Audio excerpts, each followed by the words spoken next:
आयोग द्वारा आयोजित की गई आर्य संयुक्त प्रतियोगी परीक्षा 2018 के इंटरव्यू पूरे होते ही आयोग ने परिणाम जारी कर दिए। आरपीएससी ने लॉकडाउन से अनलॉक होने के साथ ही सबसे बड़े भर्ती का परिणाम जारी किया है। परीक्षा में झुंझुनू की मुक्ता राव ने टॉप किया है। दूसरे नंबर पर टोंक के मनमोहन शर्मा और तीसरे नंबर पर जयपुर की शिवांशी खांडल रहे। आयोग द्वारा कुल 1051 पदों के लिए इस भर्ती प्रक्रिया का आयोजन किया था। इसमें नॉन टीएसपी क्षेत्र के 1014 और टीएसपी क्षेत्र के 37 पद शामिल हैं। आयोग के अध्यक्ष और पूर्व डीजीपी डॉक्टर भूपेंद्र सिंह यादव के कार्यकाल का आरएएस का यह पहला परिणाम है।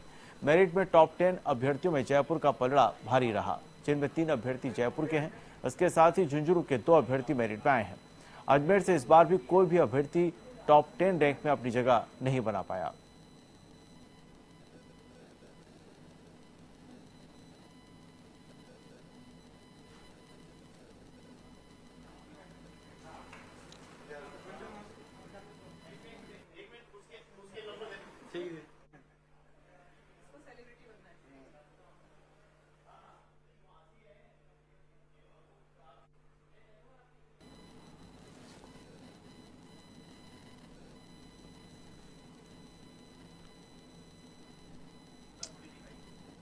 तो ये आप तस्वीरें देख रहे हैं, जयपुर से सीधी तस्वीरें देख रहे हैं मुक्ता राव की, जिन्होंने टॉप 10 में नंबर 1 रैंक हासिल की है। झुंझुनू की मुक्ता राव ने टॉप किया है।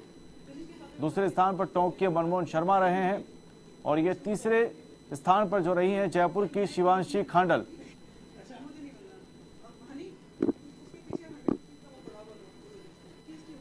तो आरएस 2018 का जो इंटरव्यू है वो घोषित कर दिया गया है और ये तस्वीर आप जो देख रहे हैं, ये जयपुर से सीधी तस्वीरें देख रहे हैं आप। ये मुक्ता राव हैं जिन्होंने नंबर 1 जो रैंक है वो हासिल करी है और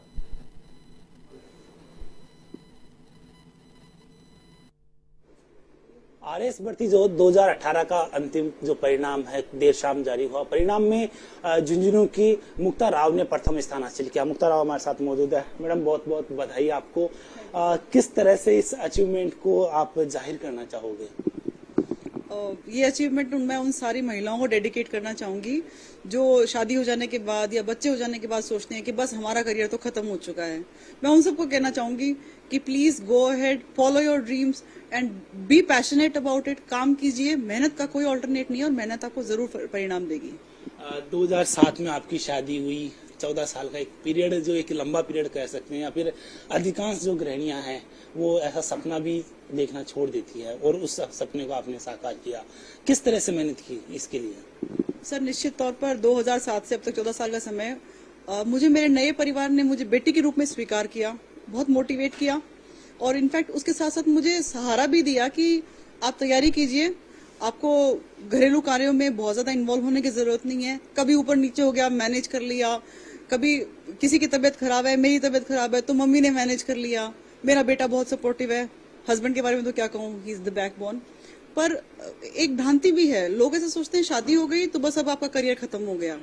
मुझे ऐसा लगता है शादी हो जाने के बाद तो you get a partner for life time. तो इस चीज को पॉजिटिवली देखना चाहिए। मेरे लिए पॉजिटिव बात यह है कि अब मेरा बेटा 10 साल का हो गया है, उसकी फाउंडेशन बन चुकी है, वो प्राइमरी क्लास को पास करने वाला है और वो काफी इंडिपेंडेंट भी हो गया है। तो मैं पारिवारिक जिम्मेदारियों को पूरा करके अब फुल स्विंग में काम कर सकती हूँ। तो ऐसा सब लोगों को सोचना चाहिए जिनको जिंदगी की दूसरी पारी शुरू करनी है। जिस दिन शुभ संकल्प हो जाए वो सबसे अच्छा दिन है। सर, जिस तरह से आप बता रही है, लेकिन शुरुआती दौर में सॉफ्टवेयर इंजीनियर आप थी, लेकिन प्रशासनिक सेवाओं की तरफ रुझान, क्या वजह? सर, सॉफ्टवेयर इंजीनियर होना खुशी की बात होती है क्योंकि आप अपने ऑर्गेनाइजेशन के लिए 9 टाइम्स मल्टीप्लायर होते हो कम से कम। आपकी वजह से देश में फॉरेन करेंसी आ रही होती है, लेकिन आप डायरेक्टली कुछ कर नहीं पाते सोसाइटी के लिए। सच बात तो ये है कि आपकी सोसाइटी का, आप जहां आप रहते हैं आपका गार्ड भी आपको नहीं जानता है कि मैडम कुछ काम भी करती है और वो जब आपसे कोई हेल्प मांगता है तो हेल्प करने की स्थिति में भी आप नहीं होते हो। मुझे ऐसा लगा कि फाइनेंशियल स्टेबिलिटी मेरे पास है, फैमिली का सपोर्ट है और पिताजी ने कहा कि मैं देखना चाहता हूँ तुमको आरएएस बनते हुए। मेरे को भी लगता था फ्रीडम फाइटर की पोती हूँ, कुछ करूँ सोसाइटी के लिए। तो मुझे लगा एक अच्छा प्लेटफॉर्म हो सकता है और मैंने 2015 में प्राइवेट जॉब को क्विट किया, तैयारी की 2016 में अच्छी रैंक नहीं मिली, लेकिन 2018 में मैं आपके सामने हूँ और आप थैंक यू सो मच।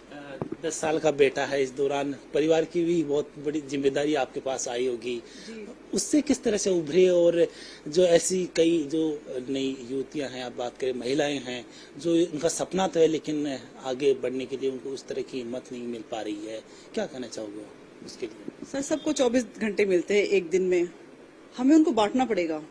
आप 7 से 8 घंटे सोने के लिए लीजिए, 2 से 3 घंटे खुद के कामों के लिए लीजिए, 2 से 3 घंटे बच्चे के साथ या परिवार की जिम्मेदारी के लिए लीजिए, 2 से 3 घंटे आप घर के कामों के लिए नहीं करेंगे तो भी 5-6 घंटे आराम से बचते हैं। मुझे लगता है प्रायोरिटी सेट की जाएगी और कामों को उस हिसाब से किया जाए, अवेलेबल टाइम, और उस टाइम का बेस्ट यूटिलाइजेशन कैसे किया जा सकता है तो हो सकता है। दूसरा, मैं एक बात और कहना चाहती हूँ कि टाइम कम होता है, ऑफ कोर्स जिम्मेदारियां ज्यादा होती हैं तो, पर मैंने टेक्नोलॉजी का इस्तेमाल किया, मैंने वीडियोस देखे किसी टॉपिक को समझने के लिए, और ऐसी चीज़ों को याद करनी थी। फॉर एग्जाम्पल, हिंदी में विलोम शब्द याद करना, समानार्थक शब्द याद करना, पर्यायवाची या मुहावरों का अर्थ, इन सब के लिए मैंने एक स्ट्रेटेजी अपनाई कि मैं इनकी ऑडियो रिकॉर्ड खुद किया और किचन में काम करते वक्त खुद सुनती थी उसको, इससे मुझे याद हुआ। फिर मैंने और सब्जेक्ट्स के भी ऑडियो नोट्स बनाए, तो इस तरीके से मैंने टेक्नोलॉजी का इस्तेमाल किया और मैं स्क्रीन टाइम को मैंने कट किया। तेजा फाउंडेशन से आपने काफी कोर्स भी किया, वहाँ से आपके कुछ इंटरव्यूज जहाँ वहाँ जब आप देखे थे उनके कुछ वीडियो हमने देखे हैं, तो जब इंटरव्यू देने गए आप, उस दौरान किसी तरह की घबराहट या और कुछ, या फिर उस समय कॉन्फिडेंस लेवल आपका उसी तरह से था कि हाँ मैं प्रथम रैंक हासिल करूंगी, ऐसा कुछ? हाँ, ये तो सर डेफिनेटली नहीं था कि मैं प्रथम रैंक हासिल करूंगी। हाँ, लेकिन जब हम मॉक इंटरव्यूज देते हैं तो हेजिटेशन खत्म हो जाती है। तेजा फाउंडेशन के अलावा भी मैंने 1-2 जगह मॉक इंटरव्यूज दिए हैं, और उन सब की जो गाइडेंस मिली उसका कलेक्टिव परिणाम ये था कि जिस दिन मेरा फाइनल मॉक इंटरव्यू था उस दिन मुझे घबराहट तो नहीं हुई, हाँ, लेकिन ये था कि गेट खोलेंगे तो किसका बोर्ड मिलेगा, अच्छा मुझे नमस्ते सर बोलना है कि नमस्ते मैम बोलना है। पर by the grace of God, और जो वहाँ बोर्ड का जो कॉर्डियल एनवायरनमेंट था, उन्होंने किस इतने अच्छे तरीके से मुझे रूम में वेलकम किया, बैठने के लिए कहा और मुझसे पर्सनल सवाल पूछे, जिससे कि मेरा कॉन्फिडेंस लेवल मेंटेन रह पाए। और जो बाद में बातचीत का सिलसिला चला, मुझे वो लगा ही नहीं कि वो इंटरव्यू है, मुझे लगा कि मुझसे सिर्फ डिस्कशन किया जा रहा है, और घबराहट नहीं हुई सर। इंटरव्यू एक्सपीरियंस बहुत अच्छा था, बाहर आकर के महसूस हुआ कि प्रबुद्ध जनों से मुलाकात करके आई हूँ और बहुत कुछ सीख के आई हूँ, ये एक्सपीरियंस था। तो प्रथम रैंक आरएस में हासिल की है, जो राजस्थान की एक प्रशासनिक सेवा में सबसे उच्चतम स्थान है, या बात करें तो, लेकिन अब क्या ये सफर यहीं तक या फिर आगे भी? सर, ये तो शुरुआत है।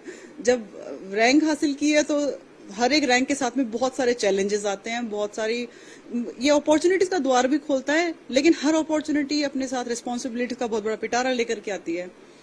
मुझे यकीन है कि जो अपॉर्चुनिटीज मुझे दी जाएंगी, जो चैलेंजेस मुझे मिलेंगे, मैं उनको तहे दिल से और पूर्ण मेहनत के साथ में पूरा करने की कोशिश करूंगी सर। बहुत बहुत शुक्रिया। तो ये थी मुक्ता राव, जिन्होंने बताया कि एक चैलेंज के तौर पे इस भर्ती को देखा, परीक्षा को देखा और इस परीक्षा में प्रथम स्थान हासिल किया, जो एक समाज के लिए एक नया उदाहरण है। जयपुर से कैमरामैन विजय गिरी के साथ मैं लोकेश ओला, A1।